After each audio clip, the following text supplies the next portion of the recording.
Hello. হ্যাঁ মামা। কি রে রিয়াজ, এখনো বাইরে শোনা তুই? আরে বেটা 8টা বাজে গেছে না, আমরা তো 12টার ভিতরে টাকা পৌঁছতে হবো। তুই টাকা যাই কাজ শেষ করবো কতক্ষণ, এত লেটে বেরিলে ট্রেন হাইতেন নতুন, তাড়াতাড়ি বাইরে হ। আচ্ছা মামা, একটু কথা আছিল, কথা এখন কইতাম। আরে কি কথা বেটা আবার? তুই আবার আরে আইবি কথা কবি হেরার বাইরে হবি কেন? তাড়াতাড়ি আয়, মুজিদে কাটা তাড়াতাড়ি, আমি এটা বলেছি। আচ্ছা ঠিক আছে, আই তুমি হেঁটে বইও তাইলে। বয়। কি রে রিয়াজ, কটা বাজে, বাইরে বি কতক্ষণে, যাইবি কতক্ষণে, কি সমস্যা হয়েছে তুই ক।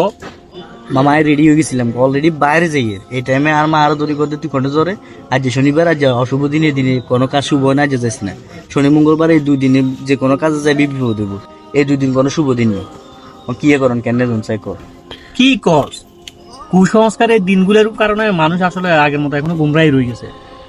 আল্লাহ তাআলা সপ্তাহে 7 দিন আল্লাহ তাআলার দিন, শুক্রবার শনিবার রবিবার সবগুলো আল্লাহর দিন। শনি মঙ্গলবারে বাইরে এলে সমস্যা হয়, এগুলো মানে বেহুদা, মানে অহিতুক, আর এগুলো কুসংস্কার কথাবার্তা।